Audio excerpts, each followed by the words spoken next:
Coming up on Texas Parks and Wildlife. Oh, I can see the yellow crown. What's more fun than getting outside, being with a bunch of friends, and doing something that brings everyone together? It's kind of like hunting. You're actually stalking the fish. You know, you're in their environment, getting out of your environment. We have 6 district biologists. Each one of them has about 5.7 million acres to work. He lets us as biologists just go out and do our thing, and he has faith that we're doing a good job. He hires good people.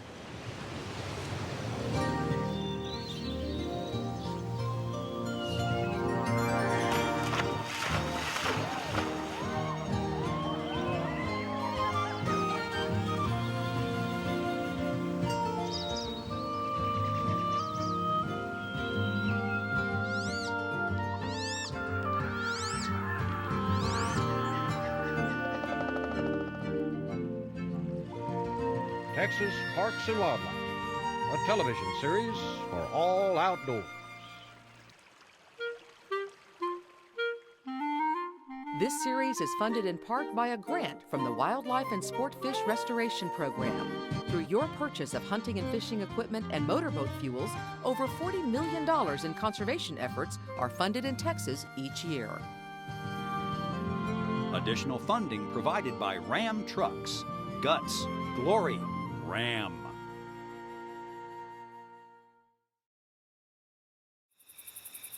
It's just before sunrise at Benson Rio Grande Valley State Park, and some creatures are stirring.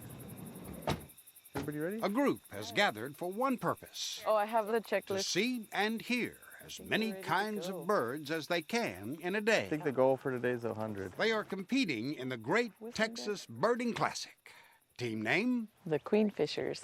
These are the queenfishers. I'm the king of the queenfishers. Before they enter the park, You hear it? they have already made some progress. Got it. Screech out. Woo! We're not going to move from the parking lot. We're gonna stay here. We're going to stay here the whole day. You have lunch, binoculars, field guide. You need to use the restroom before you go. A few hours to the north, another team gathered. Team Osprey, let's go. Team Osprey. It's the Awesome Ospreys, with 2 birding mentors and their science teacher. Ready? Let's go. This team of 5th graders is also embarking on the Birding Classic. Okay, there was a bird we saw a lot on Saturday. Do you remember what bird that is? It's something phalarope. You are correct. It is a phalarope. Good job, Brian. Martha McLeod uses the competition to teach students about biology and also teamwork. Oh, did you see it? All right, whole team's got to see it. That's a big skill we work on with these kids. We teach them to collaborate together, valuing each other's opinions, listening to what someone else has to say. You guys keep your eyes to the sky. This is the culmination of a year's worth of study with these kids. Call it out loud when you see a bird. Like the queenfishers, There's a great blue heron. the Awesome Ospreys hope to see 100 bird species by noon. Yay, great blues on the list. And they too are off to a good start. 88 more to go. Kids need a tangible target to shoot for, and so setting 100, that's a good number for them to try and work for a species count. Back in the Rio Grande Valley, the counting continues. There's the woodpecker again. That's a black-crested titmouse. Yeah. And that's a cardinal. It's getting good. Right back in these trees. Green jay. Nice. I got the green jay. I got the titmouse. Morning dove. Oh, that's another dove. Chachalaca. Oh, there he is. There he is. Yeah, that's a beautiful bird. It's a green heron. It's pretty incredible birding down here, which is why this competition is so much fun. More than half of all the birds that have been seen in the U.S. have been seen in our 4-county area. Oh, what's that? One of the Great Texas Birding Classic teams had almost 200 in one day. Great Texas Mosquito Classic. Oh, get away, mosquito. What's more fun than getting outside, being with a bunch of friends, and doing something that really just brings everyone together?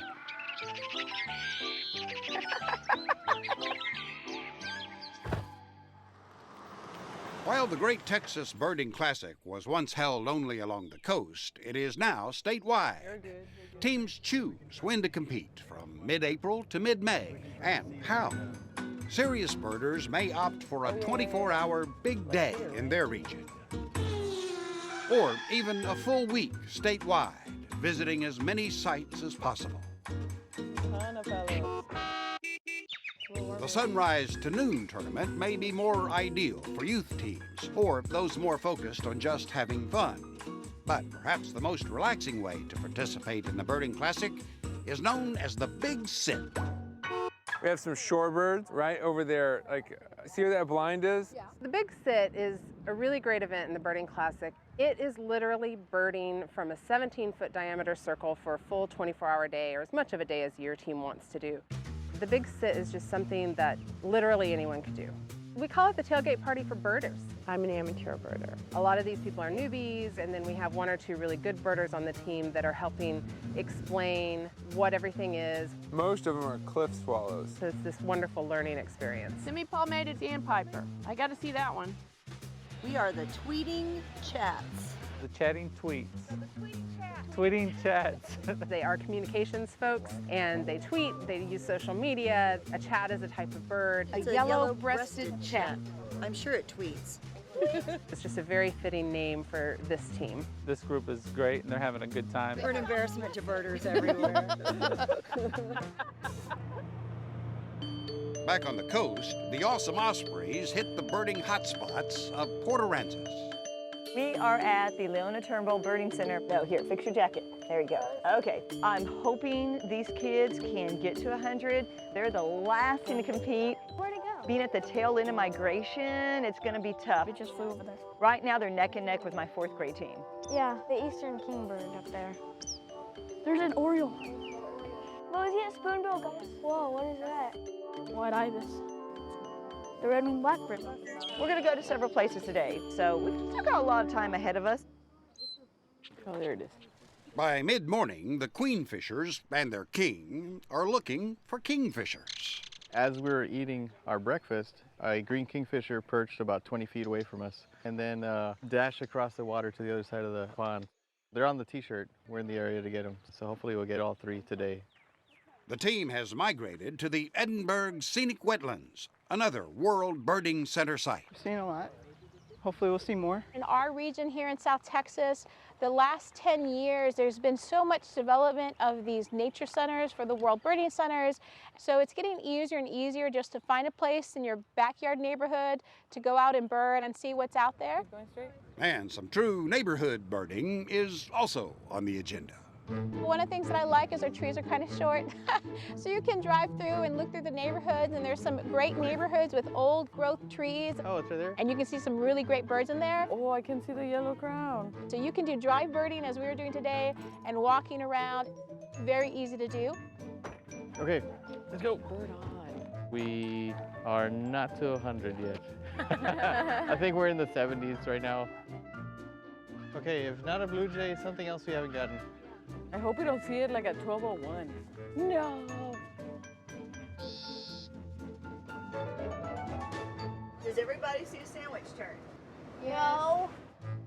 Right there. From their mobile bird blind, the awesome ospreys continue their count, taking in habitat from beach to bay and woodland to wetland. That's the red start. That's the red start. It's got like the yellow on this one. As noon and the end of their competition approaches, the heat and early start begin to take their toll. After a while, you kind of start getting tired. Eventually, even the birds need some rest. It's their noon freak out.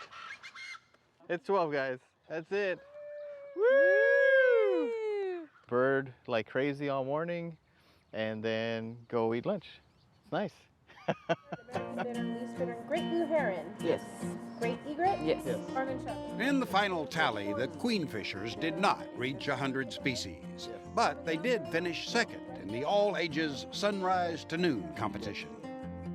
86 species. We didn't get to 100, but 86 is still pretty good for half a day. See anything cool, Brian? The awesome ospreys placed third in their region and age group, seeing 105 species of birds. And the tweeting chats saw 54. So what's coming in here, ranking them first among their region's big sits. But the numbers may really be for the birds. In its first year as a statewide contest, the Great Texas Birding Classic raised $17,000 for habitat conservation and nature tourism projects. It's for a good cause and we had fun. I really enjoy it. I enjoy bird watching. I enjoy keeping track of the birds that we see. And it's definitely more fun for us when we do it together. What was that? It's a tanager. Yes, it is. Truly amazing in a year's time how much they've learned. High five. It's not just going out and look at birds, oh, they're cute, they're pretty, let's count them. They learn that they've got a responsibility as stewards of the environment. Oh, yeah. They inspire me daily. Cool. Yeah, look. They're interested, they're curious. They just need that adult to take them out in the outdoors. You guys ready? Those are good birds.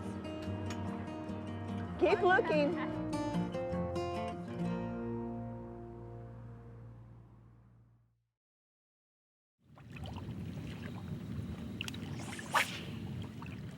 It's kind of like hunting. You're actually stalking the fish.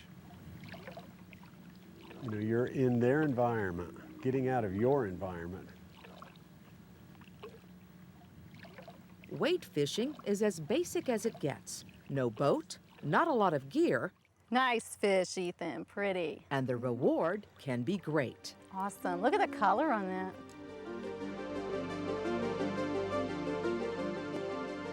Awaiting you in the shallow waters of the Texas coast are red drum, spotted sea trout,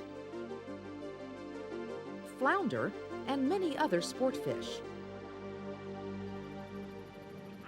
But not a lot of folks know where to go. Well, there are 8 bay systems along the Texas coast to choose from, starting with the upper coast at Sabine Lake and heading all the way south to the lower Laguna Madre. In all, there is almost 400 miles of beach or bay access. Art Morris works for Texas Parks and Wildlife, and one of his jobs is to get folks interested in wade fishing. We're fishing the upper Laguna Madre today, just south of Corpus Christi. It's one of the premier bays on the Texas coast to wade fish.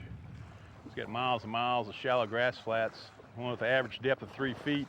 There's tons of opportunities for wade fishermen to come down here and try their luck. Yeah, here wading along the bay shoreline or anywhere really, you need to be looking for any kind of sign of activity. That could be bait fish swimming in the water, a fish tailing. Redfish are renowned for that. You're looking for more subtle things. There's a fish. This is what we're after. Oh man, this is a good fish here. Yeah, here we go. Ah, there's a redfish right there. This one will keep. This will make some nice grilled redfish fillets tonight. They're strong runners. Don't jump very often, but boy, they sure put up a big fight pound for pound.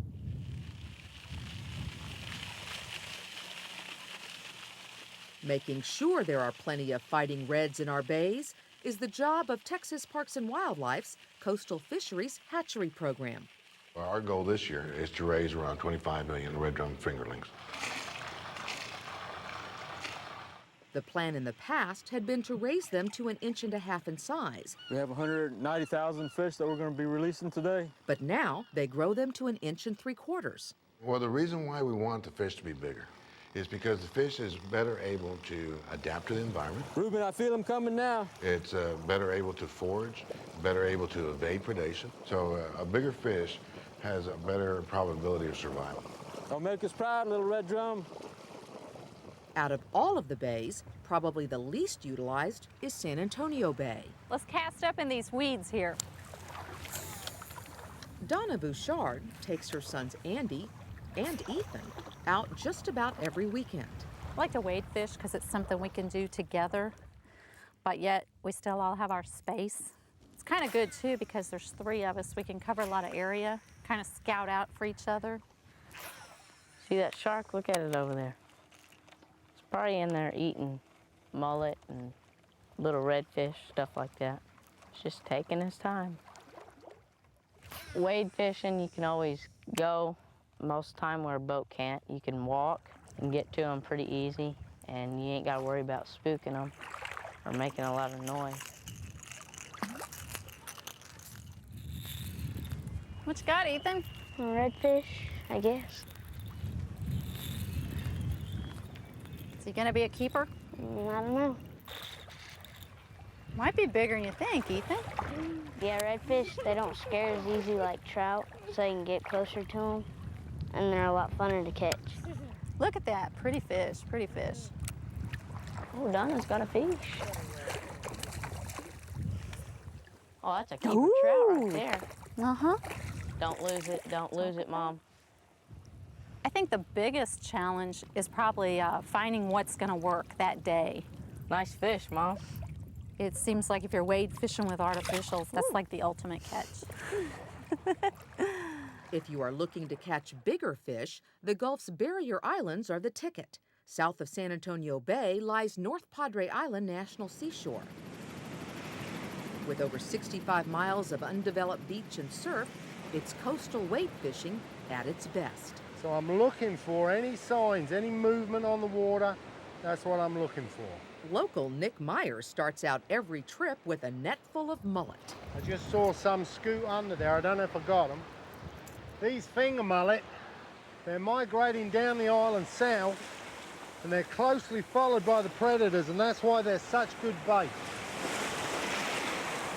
Okay, this rig is going to be used to fish really close to us, and I'm going to keep my bait alive. We've got the mullet, and what I do on the little mullet, I take the hook under his chin and just bring it out through the top of his head, like so. It's a really good redfish rig. Okay, we're going to place this live mullet in this deeper water here. This is where the fish are naturally channeling up. I'm going to just throw him out there. He'll appear like he's injured, and that's what the redfish and the trout are looking for. The beauty of this beach is you've got such a variety of fish as you go through the seasons, from the pompano in the fall and winter, trout, redfish, jackfish. There's everything in this water. It's more than likely the most fertile bit of water you can get, and I've got a fish. He certainly picked it up and started running. He's gone down tired of me. You know, I think we've got a ladyfish. Here he is. Pound for pound, one of the best fighting fish you can get.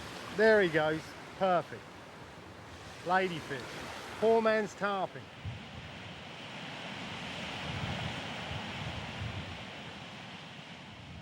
All right, we've got a redfish, I think. She keeps taking drag on it. It's a nice red. It's more than likely a male, real healthy surf red. My job is to keep in front of him.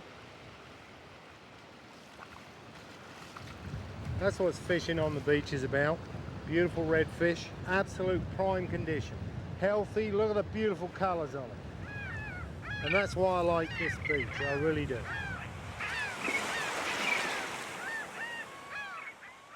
The bay with more square miles of wade fishing opportunities than any other is the lower Laguna Madre along the southern edge of the coast. Oh, sun's just coming up. Oh boy, here we go. Avid fly fisherman Shane Wilson is in an area called South Sand Flats. When you come down to South Padre to wade fish, you're going to be fishing some of the most pristine gin clear water that you can see. This water is clear because of the salinity content and because of the turtle grass and the seagrass that it's in. Something else that you don't want to miss when you're out on this early morning are the amount of blue herons. There's about 7 or 8 of them over there right now. They are tremendous fishermen. I wish I could fish like they do. This looks fabulous. The bottom is hard and the water is high. Like any type of wade fishing in this shallow water, you have to be ready for any movement. But I'm looking for water displacement. It's a wave going in the other direction. It's just something you have to train yourself to see. Here we go. Oh, come on. Come on. There it is. There it is. Look at that, look at that, look at that, look at that. This is what it's all about. Southern Texas fishing, baby. Come on, hang on. Whoa, come on. I got a nice redfish. I don't want her to break me off either. Oh, sweet, sweetheart. Yes, sirree. She was in probably 3 inches of water. I threw the fly about 4 inches off to her left side. One strip, she turned on it, stripped it again, she took it. And that's what it's all about. Here you go, baby. Freedom is there. There she is. Oh, sweet. It's relaxing, very relaxing. So whether it's wading with the family in San Antonio Bay This is about as good as it gets. or fly fishing solo in South Padre, whatever your pleasure, Texas is a wade fishing wonderland.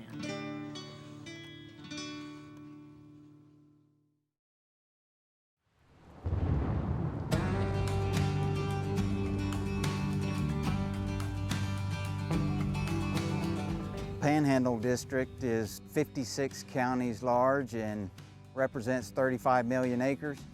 And just the species that we survey include mule deer, white-tailed deer, sandhill cranes, lesser prairie chickens, pronghorn. We got something going on year-round. My job entails office work quite a bit, and it involves tons of emails every day. I get phone calls on my desk phone, phone calls on my cell phone. Parks and Wildlife, this is Calvin. Hold on just a minute.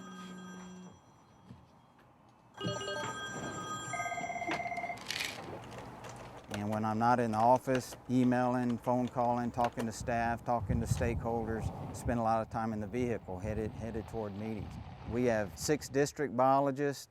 Each one of them has about 5.7 million acres to work. In Dalhart, I'm going to be right here on the eastern side of Dalhart in a big park near the lake. The challenge is those folks are located remotely. Calvin has the ability to manage. I mean, it's basically like keeping a lot of plates spinning on sticks. He's got about 30 of them going all year round and only about 6 people to help him do it. The last couple 100,000 acres has been the toughest. Calvin's been great. He's always there if you ever have any questions about specific programs or issues that you have with landowners. And we've had kids that come out. He lets us as biologists just go out and do our thing, and he has faith that we're doing a good job. He hires good people, so we've got a really good team up here, and Calvin's been a really great leader. We have a lot of goals here in the Panhandle District, one of them being wildlife conservation. We thought the black-footed ferret was extinct back in 1980, but we found one last population in northwestern Wyoming, and we've been trying to bring it back to the west since that time. Ferrets have to have prairie dogs in order to live. They both eat prairie dogs and need their burrows in order to have a place to escape from the weather. We're hopeful here within the next year or two we can bring them back. Texas Parks and Wildlife, particularly Region 2, under Calvin's leadership, has taken a significant role in putting this thing together. If they reach 1,000 acres. You know, one of the things I appreciate most about Calvin is the value that he places on the folks that work for him. He puts a lot of importance on professional growth and their personal well-being, and that's a heck of a team up there in the Panhandle, and they faced a lot of challenges through the years, but I don't know if it'd be possible without that level of leadership. Parks and Wildlife, this is Calvin.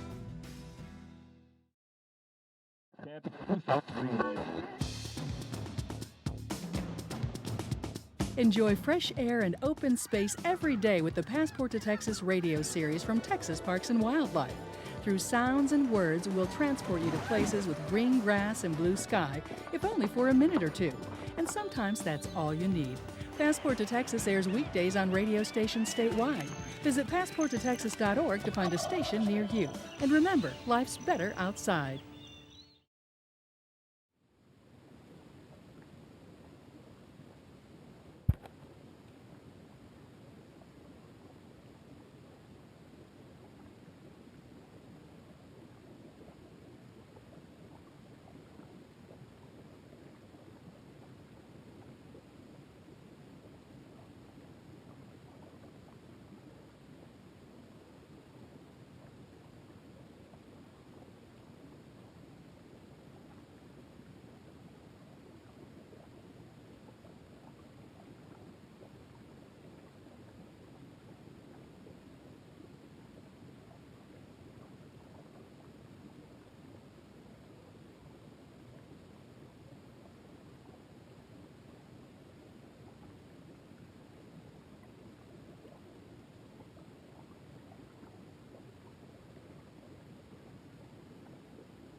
This series is funded in part by a grant from the Wildlife and Sport Fish Restoration Program.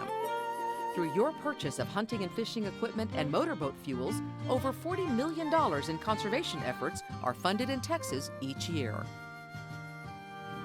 Additional funding provided by Ram Trucks. Guts, glory, Ram.